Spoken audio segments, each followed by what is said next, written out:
부처님께서 세상에 계셨을 때 한 번은 제자들에게 물으셨습니다. 생명이 얼마나 길다고 생각하는가? 한 제자가 대답했습니다. 생명은 수십 년입니다. 부처님께서 너는 도를 모른다고 말씀했습니다. 어떤 제자는 몇 년 정도라 답하였는데 부처님께서 너는 도를 모른다고 말씀했습니다. 어떤 제자는 고작 며칠에 불과합니다. 부처님께서 너는 도를 모른다고 했습니다. 어떤 제자는 생명은 단 하루만이라 하였는데 부처님께서 너는 도를 모른다라고 하셨습니다. 어떤 제자는 생명이 한 끼 식사 시간 정도라 했는데 부처님께서 너는 도를 모른다고 말씀하셨습니다. 마지막으로 한 제자는 생명이 호흡하는 그 순간 사이에 있다 하였는데 부처님께서 확정하시며 바로 그렇다고 하셨습니다. 생명은 정말로 호흡 사이에 있습니다. 한 번의 호흡이 오지 않으면 바로 다음 세상입니다. 그래서 우리는 매일 죽음을 맞이하며 매 순간 죽음을 맞이하고 있는 것입니다. 한편으로는 우리 자신에게 있는 심신의 업력으로 인해 갑자기 질병에 걸리거나 전염병에 감염되기도 하며 심지어 밤중에 갑작스러운 죽음, 심장이 멈추어 쿵 하고 더 이상 뛰지 않을 수 있습니다. 실제로 이런 상황이 발생합니다. 가끔 우리는 악몽을 꾸곤 하는데 매우 두려워서 그 악몽이 너무 무서우면 심장이 멈추지 않겠습니까? 심장이 멈추면 다시 눈을 뜰 수 있겠습니까? 이는 우리 신체에 있는 업장을 말하는 것입니다. 다시 자연재해를 살펴보면 이는 우리가 예측할 수 없는 것입니다. 인도네시아 등 몇몇 국가를 덮친 쓰나미처럼 일단 수십 미터의 큰 파도가 밀려오면 배와 집을 모두 집어삼켜 버립니다. 싱가포르도 이런 위험 지역에 위치해 있는데 여러분은 매우 위험하다고 생각해 보셨습니까? 만약 쓰나미가 몰아친다면 싱가포르라는 이 작은 땅은 반응도 하기 전에 물고기 뱃속으로 들어가 버릴 수 있습니다. 그러므로 우리는 이것을 생각할 때 비로소 생명의 긴박감을 느끼게 되며 위기의식을 가져야 합니다. 흐지부지하게 대충 보내서는 안 되며 우리에게 앞으로 얼마나 많은 시간이 남아있는지 내가 80세, 90세까지 무사히 제 수명을 다 누리고 죽을 수 있을지라고 생각해서는 안 됩니다. 이러한 생명과 무상 그리고 이런 고통에 대한 깨달음에 대해 우리는 매우 둔감합니다. 묘법연화경에서 부처님께서는 우리에게 하택, 불타는 집이라고 비유했습니다. 3개 하택은 각종 고통으로 가득 차 있고 매우 두렵고 무서운 곳이라고 말씀했습니다. 그 대부장자의 눈에 비친 이 집은 이미 무너져 내릴 듯 썩었으며 언제든지 무너질 수 있는 상태입니다. 동시에 밖에서는 이미 불이 붙어 번지고 있습니다. 이미 불길이 치솟았는데도 그 대부장자의 많은 아이들은 여전히 그 집안에 남아 그곳에서 놀고 있습니다. 집안 또한 매우 더럽고 각종 독사, 정갈, 맹수들이 우글거립니다. 그런데도 아이들은 여전히 거기서 매우 즐겁게 지냅니다. 대부장자가 얘들아 빨리 나와라 하며 부르지만 그들은 듣지 않습니다. 나는 여기서 매우 즐거운데 왜 나가야 하지? 라고 말이죠. 왜냐하면 그들은 밖이 이미 커다란 불길에 휩싸였으며 집의 기둥 전체가 이미 좀먹어 빈 상태이고 언제 무너질지 모릅니다. 그들에게는 이런 위기감이 없고 알지 못하는 것입니다. 그러나 대부장자는 밖에서 뚜렷이 보고 있으며 마음이 불타오르듯 조급해야 합니다. 안에 있는 이들은 모두 자신의 자식들이니 반드시 그들을 낳으라고 해야 합니다. 그래서 그는 재빨리 불타는 집 안으로 들어가 모두에게 빨리 나오라고 권유합니다. 하지만 여전히 말을 듣지 않자 이 대부장녀는 자식들의 마음속에 무슨 생각이 있는지, 무엇을 갈망하고 요구하는지를 알고 있습니다. 그들이 양수레, 사슴수레, 소수레 놀이를 좋아한다는 것을 알고 있기에 밖에서 애들아 빨리 나오라고 말합니다. 네, 여기에 너희들이 탈 양의 수레도 있고 탈 사슴수레도 있다. 아이들은 양수레, 사슴수레가 있다는 말을 듣고 모두 매우 좋아하며 그 집에서 빨리 뛰쳐나옵니다. 대부장녀는 십자로에 앉아 아이들이 나오는 것을 보고서야 안심하게 됐습니다. 어쨌든 나온 것입니다. 아이들이 나오자 그들에게 양수레, 사슴수레 대신 그들의 예상을 뛰어넘는 큰 흰 소수레, 대백우거를 주었습니다. 이처럼 차근차근 유도하며 대비보살께서 불타는 집의 문에 들어오시어 우리에게 이 세상에는 단 한순간도 머물 수 없노라 알려주셨습니다. 그러나 우리는 이 진실을 알지 못합니다. 선도대사 또한 간곡하게 달러주셨습니다. 돌아가자 마구니 고향에는 머무를 수 없나니 수급 일에 유전하여 육도를 다 경험하였도다. 곳곳에서 즐거움이 없고 오직 근심과 탄식 소리만 들리는구나. 이 생을 마친 뒤에는 그 열반의 성에 들어가리라. 돌아가자 빨리 돌아가야 합니다. 떠돌아다닌 지 너무 오래되었습니다. 이 세상은 무엇인가 마구니의 고향. 마구니의 고향이자 마왕 파순이 지배하는 곳입니다. 마향에 머물러서는 안 됩니다. 지금 우리 이 세상을 보십시오. 이것은 온갖 마구니 날뛰는 곳이 아닙니까? 마구니에게는 많은 간부들이 있습니다. 음욕, 성냄, 시기, 허영, 투쟁, 게으름, 방일, 교만, 의심 같은 것들이 바로 마구니의 간부들입니다.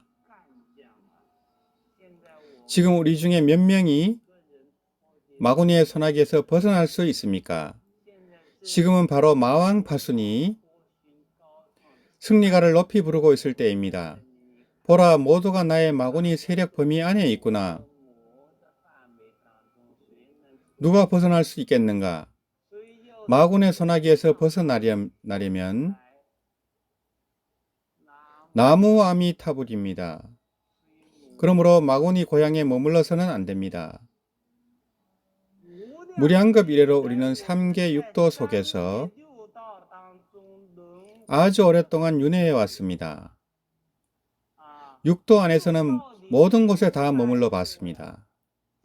천당에도 머물러 봤고 인간계여 지옥에도 머물러 봤습니다. 어디든지 다 돌아다녀 봤지만 들리는 것은 곳곳에서 들려오는 비탄과 근심의 소리뿐이었지 즐거움은 없었습니다. 이제 우리 자신에게 물어봅시다. 우리가 살고 있는 이 소위 물질적 고소비 시대에 우리에게 행복감이 있습니까? 중국 대륙에서 한 기자가 중간촌의 몇 명의 부자를 취재하고 그들에게 삶에 대한 느낌을 물었더니 결론은 행복을 느끼는 사람은 하나도 없었다는 것이었습니다. 몇 대기업인들이 가끔 저와 이야기할 때도 그들은 스스로 매우 무력감을 느끼며 비록 많은 돈을 가지고 있지만 살아가는데 낙이 없다고 합니다. 가끔 이런 말을 듣습니다. 어떤 사람은 가난해서 가진 것이 돈밖에 없다. 그가 행복의 내포에 대해 설명한 것은 제가 생각하는 행복이란 자기가 하고 싶은 일을 하고 자기가 만나고 싶은 사람을 만나고 자기가 하고 싶은 말을 하는 것입니다. 이렇게 간단한 것조차도 얻을 수 없습니다. 사회는 자기 몸을 뜻대로 하기 어렵습니다. 만나고 싶지 않은 사람을 만나야 하고 하고 싶지 않은 말을 해야 하며 하고 싶지 않은 일을 해야 합니다. 무슨 즐거움이 있겠습니까? 오직 근심과 탄식 소리만 들릴 뿐입니다. 그러나 이번 생에 다행히 연불법문을 만났으니 우리는 이 한 생을 다하여 이 괴로운 윤회의 문제를 해결하고 서방 극락세계 열반성에 도달해야 합니다. 그러므로 연불법문은 단도직입적으로 생사 문제를 해결하는 것입니다. 인생 대사가 바로 생사 문제입니다. 그러나 이 말을 하기가 매우 어렵습니다. 이 생사 문제를 이러한 높이로 끌어올리기도 매우 어렵습니다. 인간이 이런 윤회와 오욕 육진 속에서 오래 머물다 보면 그는 생사 문제를 쉽게 인생의 최고 지위로 끌어올려 해결하기가 어렵습니다. 그러나 한 번 부처님께서 이 문제를 해결하기 위해 이미 오래전에 우리를 위하여 도움과 가피를 마련해 두셨습니다. 어제 우리는 원모관을 참관했는데 이는 남양 일대에서 초기에 싱가포르로 온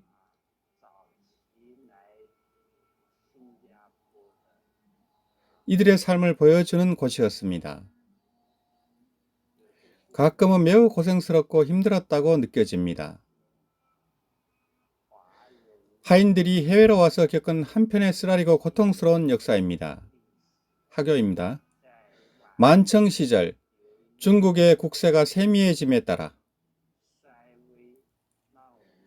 중국의 국민들은 고국 땅에서 제대로 생활하고 편안히 살며 일할 조건을 갖추지 못해 겨우 해외로 흩어져 생계를 꾸려야 했으며 구사일생 그런 생활은 정말 힘겨웠습니다. 우리는 그런 상태를 보지만 그때 그런 상태에서 살았던 사람들 중에 몇 명이나 출리심을 낼 수 있었겠습니까? 몇 명이나 아미타불의 자비로운 부르심을 들을 수 있었겠습니까? 돌아오거라, 돌아오거라. 세계 곳곳을 떠도는 방랑자여. 그대는 더 이상 이렇게 방랑해서는 안 된다. 들리기 어려울 것이고 믿고 받아들이기도 어려웠을 것입니다. 그래서 그들은 차라리 아주 어두운 구석에 웅크리고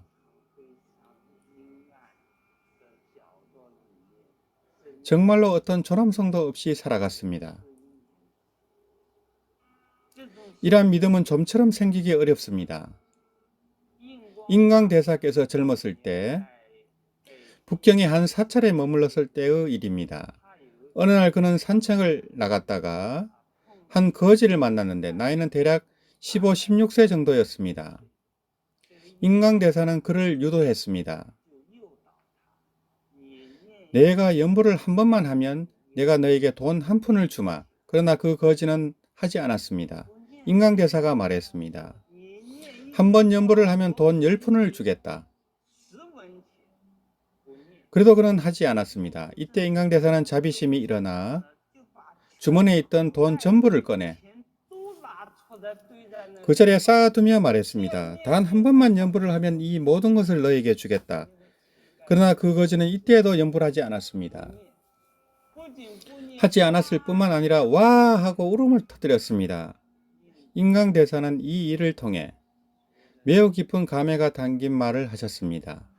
성근이 너무나 부족하다. 그리고는 그에게 돈 한 푼을 주고 떠나셨습니다. 돈을 한 무더기 주어도 그는 연불하지 않았습니다. 우리는 얼마나 업장이 깊은 존재입니까? 그러므로 우리는 이러한 상황에서 진정으로 이 출리심을 일으켜야 합니다. 이 자리에 앉아 계신 여러분은 요즘 생활이 비교적 나아졌지만 그러나 그것은 부싯돌 불꽃과 번개와 같은 순간에 불과합니다. 이번 생은 확실하지 않으며 다음 생은 더더욱 장담할 수 없습니다. 다음 생에는 어디로 갈까요? 예전에 남양으로 왔던 그 사람들은 그래도 인간의 몸을 받았고 아직 나은 편이었습니다. 다음 생에는 인간의 몸을 보존할 수 있을지 모릅니다. 서둘러 출리심을 구해야 합니다. 서방 극락세계에 가면 그는 무량수입니다. 무량한 생명입니다. 다시 우리 이 세상의 팔고를 보면 이 에벨리고는 모든 사람이 각자의 사랑을 가지고 있습니다. 친정의 사랑, 부부의 사랑, 자녀에 대한 사랑. 그러나 이러한 가족들은 언젠가 이별하게 마련입니다.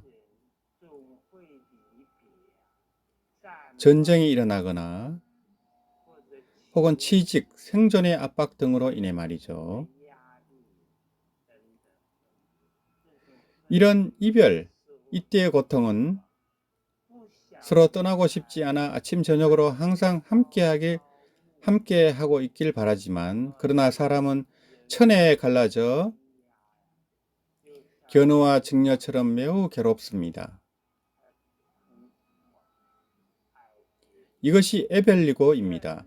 원증해고는 가장 만나고 싶지 않은 사람, 가장 싫어하는 사람을 만나게 되는 고통입니다.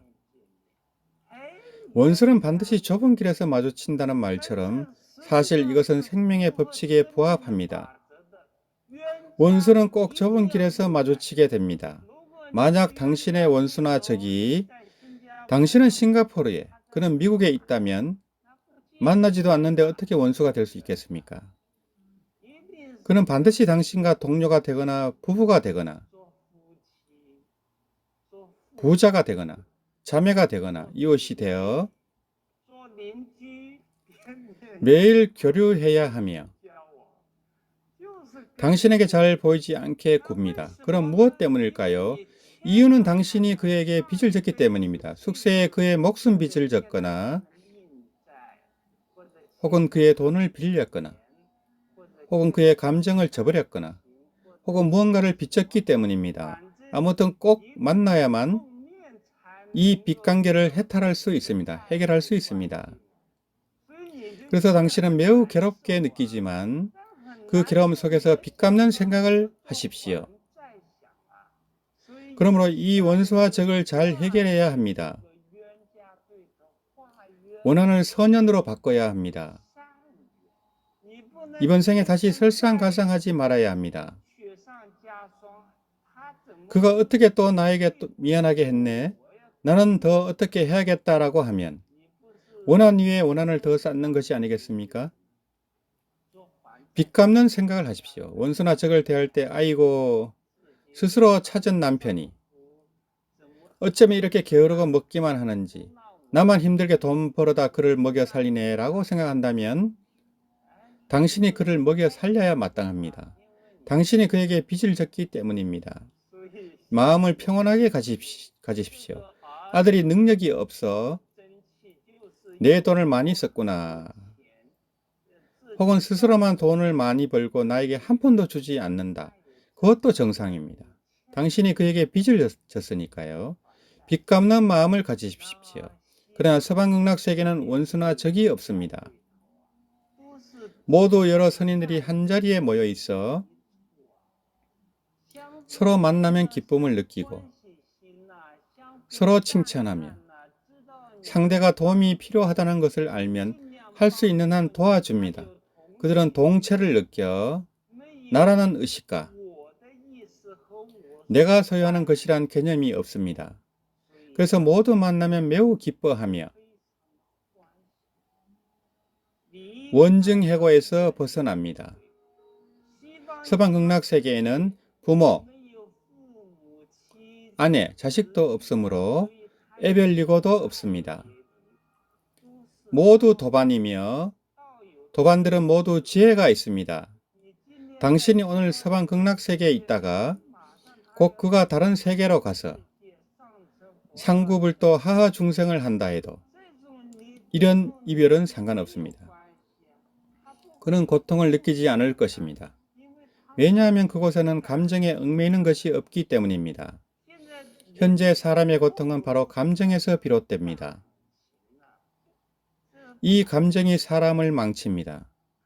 특히 연애 중인 남녀는 마치 자신의 전체 세상이 상대방인 것 같습니다. 연애는 가장 사람을 속이는 것입니다.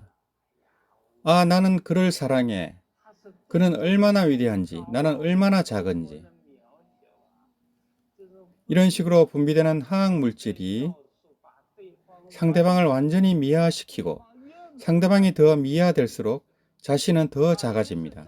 그러다 상대방이 나를 사랑하지 않으면 끝났어. 내 전체 세계가 무너졌어. 어떡하지? 자살해야겠어. 이런 감정이니 우리는 그것에 속아서는 안 됩니다. 서방극락 세계는 이러한 감정에 대한 집착을 해결하였고 이 감정을 자비로 전환하며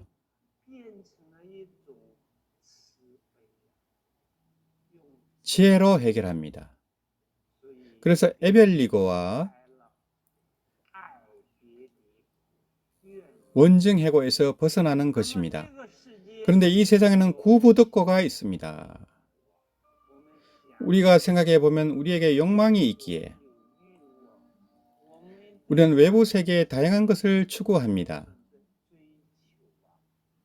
그러나 아무리 노력하고 아무리 분투해도 우리는 결국 어느 위치에 있든 채워지지 않는 어떤 욕망을 가지게 되고 그래서 고통을 느낍니다. 게다가 사람의 욕망은 끝이 없습니다. 10만 원을 벌 때면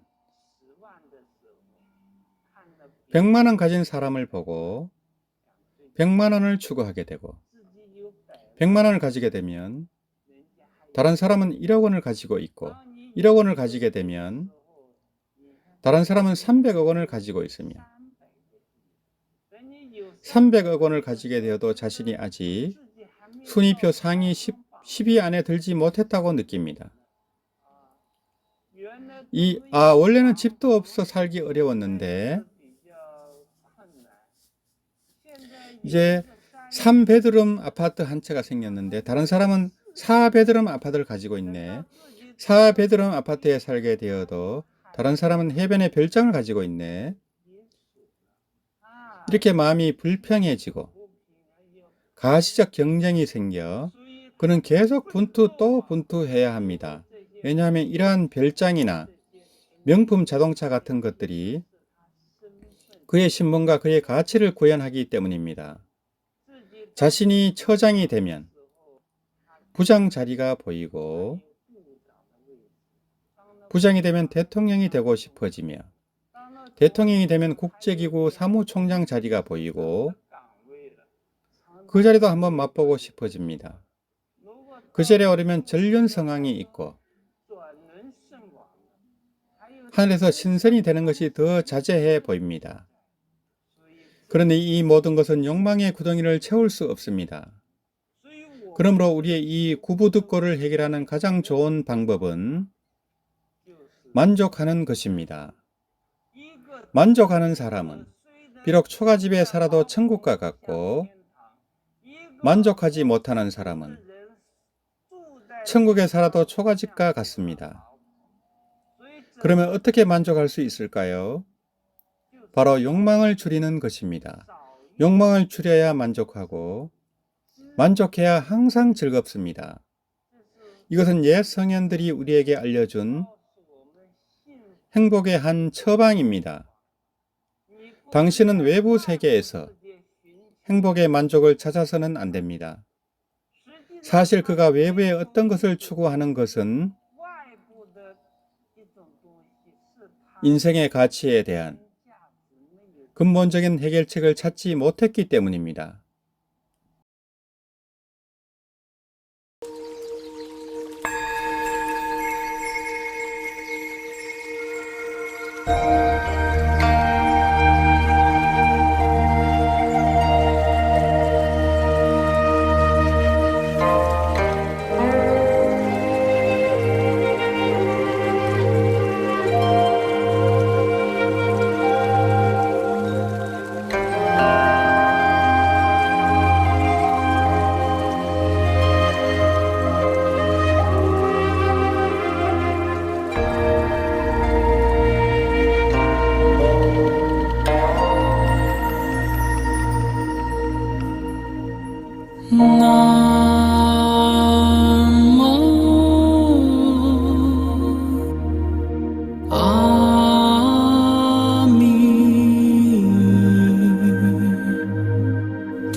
회피해서는 안 됩니다. 그리고 사실 우리는 그것을 회피할 수도 없습니다.